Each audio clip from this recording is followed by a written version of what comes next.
شہید کر دو، ہم کہیں کہ اتحاد کر لو آگے. تو قاتلوں سے اتحاد نہیں ہوتا ہے، محبان اہل بیت سے اتحاد ہوتا ہے. ہم قاتلوں سے اتحاد نہیں کرتے.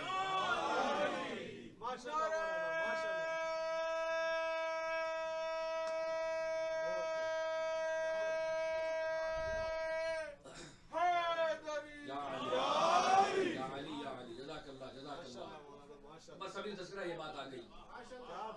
اتحاد، ہم اتحاد کے ہرگز مخالف نہیں ہے. اسلام تو دین اتحاد ہے، اور قرآن کا حکم ہے کہ وَاعْتَصِمُوا بِحَبْلِ اللَّهِ جَمِيعًا، اللہ کی رسی کو مضبوطی سے تھام لو.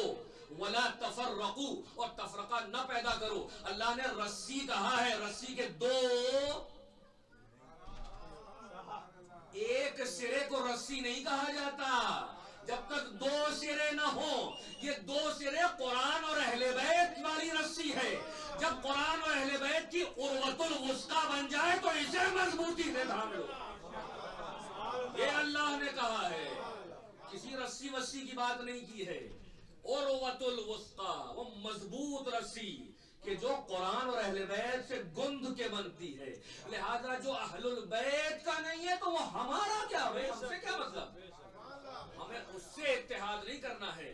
ہمارے علماء نے ہرگز ایسے کسی اتحاد کو سہارا نہیں دیا ہے. جو اتحاد پہ زور ہے وہ ان محبان اہل بیت پر ہے کہ جو اہل سنت کی برادری میں ہو. ہمارا ان پر سلام ہو کہ جو اہل بیت کا قصیدہ پڑھتے ہیں، ان کی مجلسوں میں آتے ہیں، اور بہت زیادہ انقلابات ہیں اہل بیت سے. ہم اس نواسب فرقے کو نہیں بخشنے والے کہ جو گلا بھی کاٹتا ہے، ہم کو کافر بھی کہتا ہے، اور ہم پھر بھی اتحاد کے لیے مرے چلے جا رہے ہیں.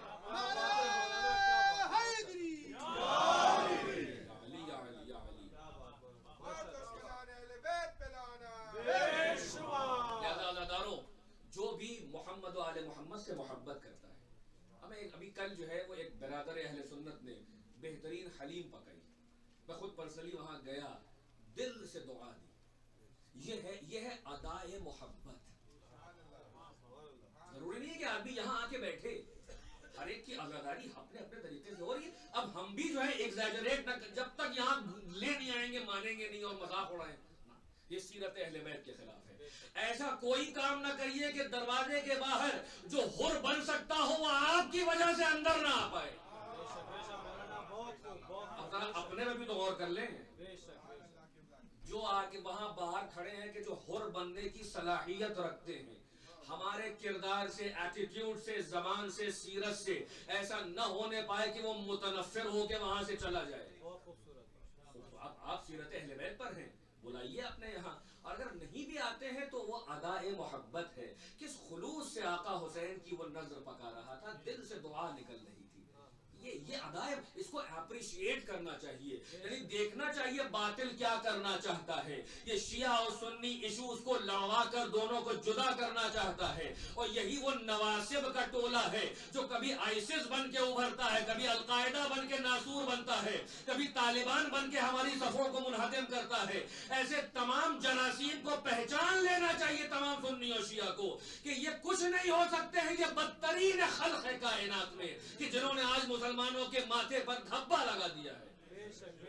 ان سے ہم بیزاری کرتے ہیں. تو اب پروردگار بھی ایک گروہ کا نام لے رہا ہے. اور کیا جملہ ذہن میں آ گیا ہے کہ پروردگار نے اس قرآن میں اپنے دو موٹے موٹے جواب بتائے ہیں. ایک تو آپ کو بتایا کہ اللہ لعنت کرتا ہے، اور ساتھ میں ایک پارٹی، ایک گروہ ہے جو اللہ کے ساتھ لعنت کرتے ہیں. اور دوسرا کام اللہ کیا، روز آپ نماز کے بعد ایک قرآن کی آیت پڑھتے ہیں، ان اللہ و ملائکتہ یصلون یصلون یصلون. اللہ اور اس کے ملائکہ یہ کام کرتے ہیں کہ محمد و آل محمد پر صلوات بھیجتے ہیں. اب جو اہل بیت پر صلوات نہ بھیجے وہ خدا کا کیسے دعویٰ کر رہا ہے کہ وہ اللہ کو مانتا ہے؟ جو اللہ کو مانتا ہے وہ اہل بیت پر صلوات بھیجے گا. صلوات بھیج دے محمد و آل محمد.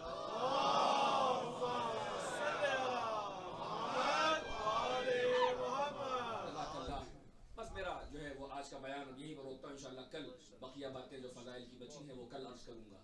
ہاں عزاداروں، یاد رہے کہ ہم نے ابھی آپ سے کہا نا کہ اپنی ماؤں کو سلام کریں، ماؤں کو دعائیں دیں. صادق آل محمد کی ایک حدیث ہے کہ آپ نے فرمایا کہ جب بھی کبھی اپنے دلوں میں ہماری محبت کی کی خنکی محسوس کرو، محبت کی ٹھنڈک محسوس کرو، فوراً اپنی ماں کی حق میں دعا کیا کرو. اس لیے کہ یہ مولا کا جملہ ہے کہ اس نے امانت میں خیانت نہیں کی. اب یہ ہماری مائیں ہیں، ہم گنہگار تو مائیں گنہگار. مگر جو سیرت ائمہ ہے، جو محبت اہل بیت ہے، اس کے سائے میں پروان چڑھایا، وہ ماں کیسی ہوگی کہ جس کی تمنا امیر المؤمنین نے کی ہو. ہاں زیادہ میں آ گیا باب مصاحب میں.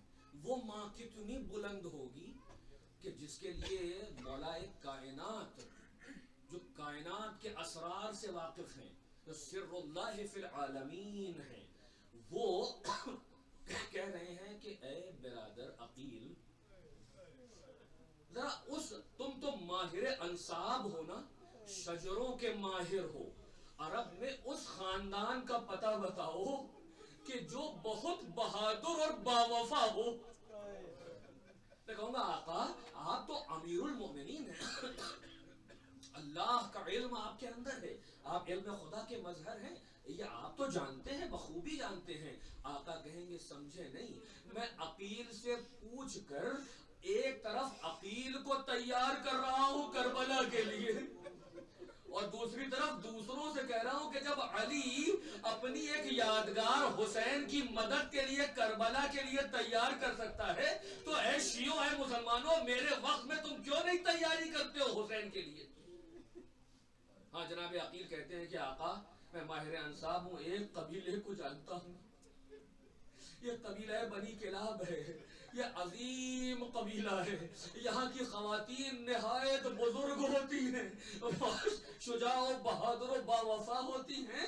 آپ نے سنا کہ جو بی بی اب آئی ہے بیاہ کر علی کی ڈیوڑی پر، تو دیکھیے ماں کے اثرات بچوں میں منتقل ہوتے ہیں. میری مائیں اور بہنیں سن رہی ہیں، جتنا اپنے کو پاکیزہ کریں گی مودت اہل بیت سے، اپنے کو معطر کریں گی ولایت سے، یہ ٹرانسفر ہوتی ہے نسل میں، جینیٹک کوڈ میں چلی جاتی ہے. اب ماں کیسی آئی ہے کہ ابھی بیاہ کے آئی ہے، ایک جملہ کہتی ہے، ارے حسن و حسین نے اماں کہہ کے بلایا تو روایت کہتی ہے کانپ گئی، کہا نہیں نہیں ہے میرے شہزادوں، ارے میں ماں نہیں خادمہ بن کے آئی.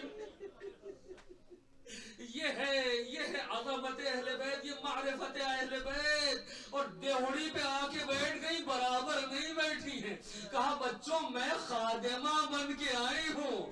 ارے اسی بی بی کو ام البنین کہا گیا.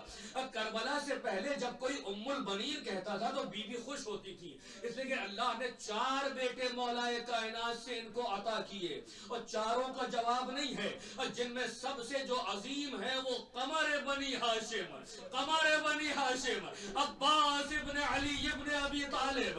ارے جس کو دیکھنے کے لیے لوگ اپنا کام چھوڑ دیتے تھے. اب مدینے کی روایت ہے کہ علی اکبر اور عباس جس گلی سے گزر جائیں تو اتنے خوبصورت اور حسین تھے کہ لوگ اپنا کام چھوڑ کے زیارت کرنے لگتے تھے.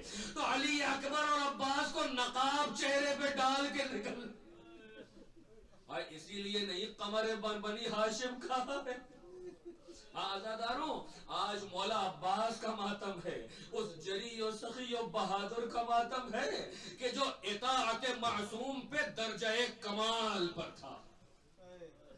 پوری کائنات کے لیے اگر کوئی ایگزامپل بن سکتا ہے کہ کیسے امام کی اطاعت ہوتی ہے تو وہ عباس ابن علی کی مثال ہے.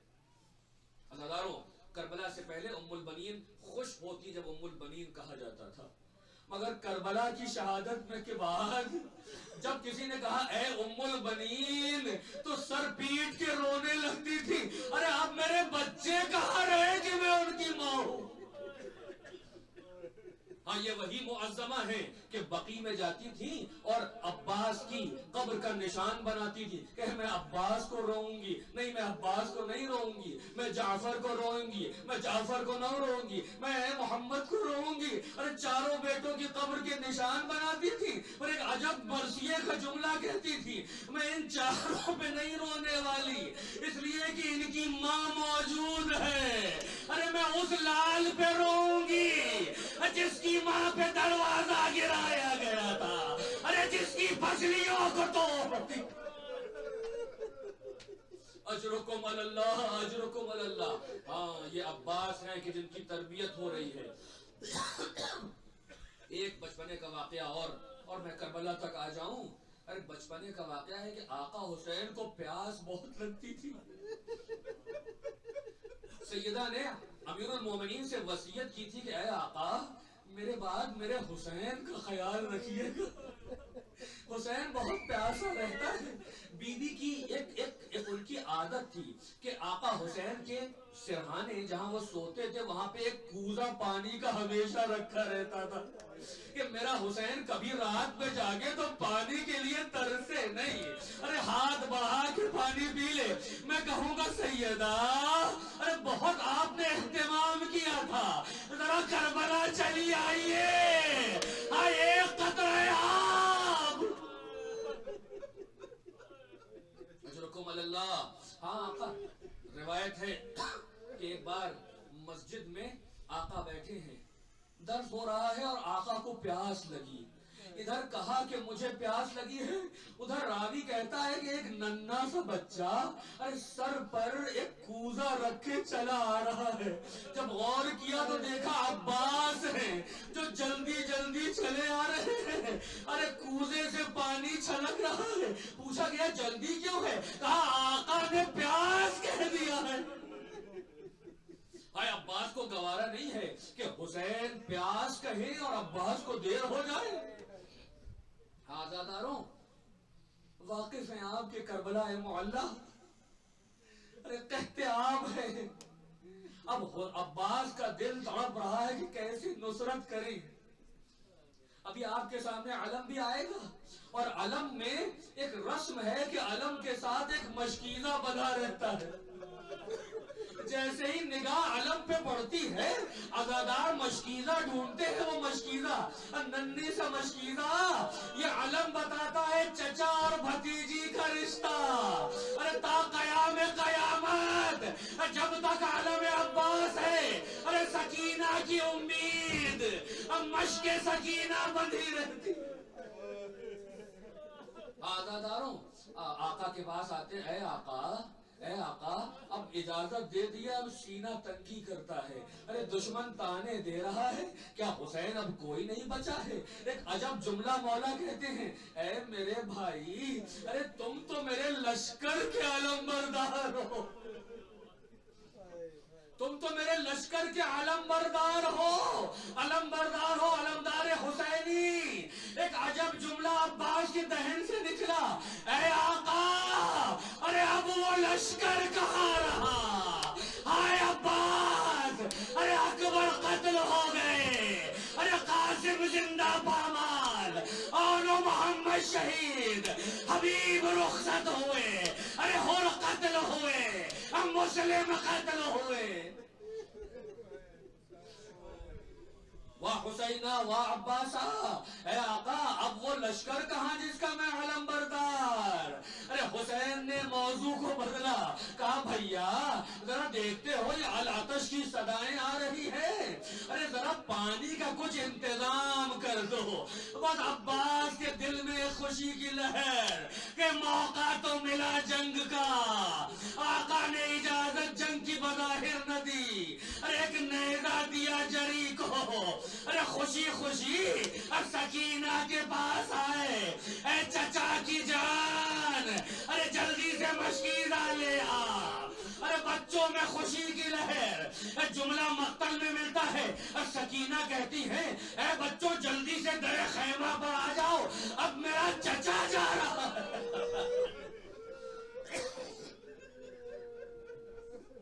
اجرکم علی اللہ. کس حسرت سے سکینہ نے عباس کو مشکیزہ دیا ہوگا. اور ایک جملہ اور کہتی ہے اے چچا میں صبح سے دیکھ رہی ہوں ارے جو گیا ہے وہ واپس نہ آیا. اے چچا ارے ایسا نہ ہو کہ آپ بھی واپس نہ آئے. ارے عباس نے سکینہ کو گلے سے لگایا. اے چچا کی جان ارے تیرا چچا پانی لینے جا رہا ہے، مقدر خیمہ پر منتظر رہنا. ارے سکینہ نے بچوں کو ننھے ننھے جمع کیا. آؤ بچوں مل کے دعا کریں ارے میرا چچا واپس آ.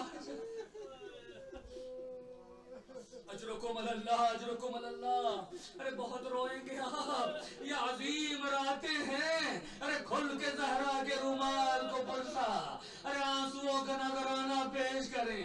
اب عباس چلے ایک ایک نیزہ لے کر، آقا نے تلوار نہیں دی ہے، مقاتل خاموش ہیں، عباس کو جنگ کے لیے بھیجا ہی نہیں ہے، وہ تو پانی کا بہانہ ہے۔ اور روایت کہتی ہے کہ ملعون عمر ابن سعد نے فرات کے کنارے 4000 کا لشکر بنایا تھا۔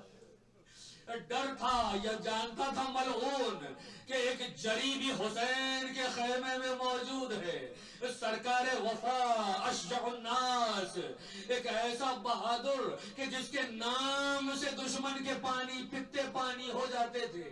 وہ یہی حمید کہتا ہے کہ جیسے ہی عباس گھوڑے پہ سوار ہو کے آئے ہیں، اب جو انگڑائی لی ہے تو رکاب گھوڑے کی ٹوٹ گئی، کہا او بدکار، ارے حسین کو قتل کرنے کے لیے آ گئے۔ حمید کہتا ہے عباس کی دہاڑ سے فوج پھٹنے لگی، آقا بڑھنے لگے، اور جو راستے میں آیا واصل جہنم ہوا۔ ارے عباس نے اپنے کو خیر کو دریا تک پہنچا دیا۔ آزاداروں مشکیزہ سکینہ کو نکالا، ارے فرات میں اترے۔ راوی کہتا ہے میں نے دیکھا کہ عباس نے اپنے راہوار سے کچھ کہا۔ روایت میں آیا ہے کہ عباس کو احساس ہوا کہ یہ گھوڑا برابر سے پیاسا ہے۔ کہتے ہیں اسب باوفا، اے عباس کے باوفا گھوڑے، ذرا تو پانی پی لے، برابر سے پیاسا ہے۔ اور روایت کہتی ہے کہ کیا فراست ہے اس اسب کی، اتنا باوفا ہے کہ آقا پیاسا ہے، ارے اپنا منہ پھیر لیا، گویا زبان بے زبانی سے کہا ہوگا ارے آقا میں جانور سہی مگر میں شقی و ملعون نہیں ہوں، ارے میں نے دیکھا ہے اب بالی سکینہ تڑپ رہی ہے، ارے سکینہ پیاسی اور میں پر۔ ہاں گھوڑے نے پانی پینے سے انکار کیا، عباس نے پورے مشکیزے کو پانی سے بھرا۔ اب جو لے کے چلے ہیں واپس تو پیڑوں کے پیچھے اور جھاڑیوں کے پیچھے یہ بنی امیہ چھپے بیٹھے تھے۔ عباس کی زندگی کا بس ایک مقصد تھا کہ مشکیزہ سکینہ سکینہ تک چلا جائے۔ عزاداروں، ارے جب انسان کسی ایک طرف متوجہ ہوتا ہے تو وہ بڑے سے بڑا بہادر ہو، ارے جب مرکوز ایک طرف نگاہ ہو تو ادھر ادھر سے غفلت آ جاتی ہے۔ ہاں یہ کیسے ممکن ہے کہ عباس جیسا بری اور جری اور بازو قلم ہو جائیں؟ ارے عباس کو بازوؤں کی پرواہ نہیں تھی، عباس کی نگاہ مشکیزے پر تھی کہ بس کیسے خیام تک پہنچے۔ ادھر سکینہ کہہ رہی ہیں ارے بچوں چچا کا عالم نظر آ رہا ہے، ارے چچا آنے والا ہے۔ عباس بڑھ رہے ہیں، ناگہاں ایک ملعون نے ایک ایسا گرز مارا، ارے عباس کا سر پھٹا مگر عباس رکے نہیں، گھوڑے کو ایڑ لگائی۔ ایک ملعون نے، عمران ابن حسین ملعون نے، ارے بایاں بازو داہنا ہاتھ قلم کیا، سرکار وفا کا ہاتھ قلم ہوا، ارے دوسرے ہاتھ سے لجام فرار، ملعون نے دوسرا وار کیا، ارے دوسرا بازو۔ آج جو کربلا کی زیارت کو جاتے ہیں وہ دیکھتے ہیں کف کف العباس نام کی جگہ ہے، پہلے داہنا بازو پھر بایاں بازو تھوڑی دیر میں ہے، ارے زائرین دیکھ کے زندہ رہ جاتے ہیں۔ عباس کے دونوں ہاتھ کٹ گئے، سرکار وفا رکے نہیں، ارے مشکیزے کو دانتوں میں دبایا، میری حسرت ہے سکینہ، ارے ادھر شمر نے اشارہ کیا، حرملا عباس کی جان ارے اس مشکیزے میں ہے، تیر سے شعبہ ارے گنگناتا ہوا اب مشکیزے کو چھیدا۔ حمید کہتا ہے جس تیزی سے عباس بڑھ رہے تھے، ارے گھوڑے کو ایڑ لگائی، اب باوفا اور جری اب آگے نہ بڑھا، ارے جان عباس مشکیزے میں عباس گھوڑے سے نیچے آئے، ارے اتنے تیر لگے، ایک تیر پیشانی پہ لگا، کئی تیر آنکھوں میں چلے گئے، ارے نبض ساتھ چھوڑنے لگی، جری نے آواز دی، اے آقا، ارے سلام آخر،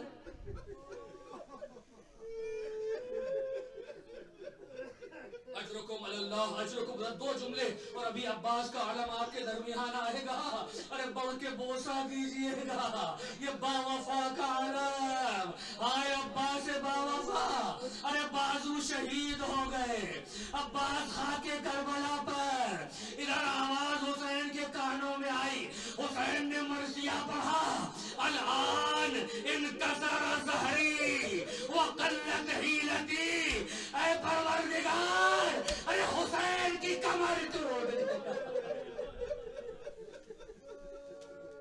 آئے عباس، ارے زینب کا مرثیہ ہوگا، اے میرے بھیا، ارے جب تک تم زندہ تھے کسی کی مجال نہیں تھی کہ زینب کی طرف نگاہ اٹھائے، اے بھیا تم دنیا سے گئے، ارے اشقیا خیموں میں آ گئے، زینب کو تازیانہ مارا، ارے ردا چھینی، ظالم جانتا تھا اب بھیا عباس نہیں ہے،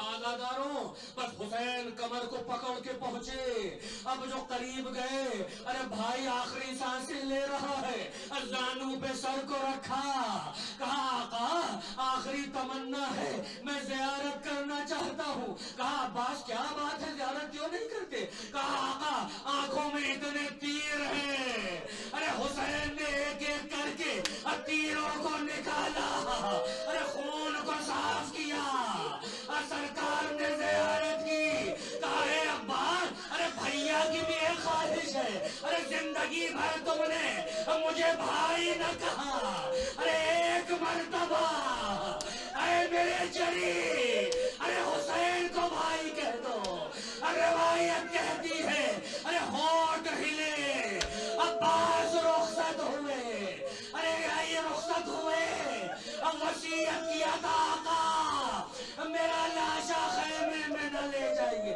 میں شرمندہ ہوں، آقا نے ارے علم کو اٹھایا، لے کے آگے بڑھے، علم اندر آ رہے ہیں، ارے سکینہ نے دیکھا اب بچوں علم آ رہا ہے، اب جو حسین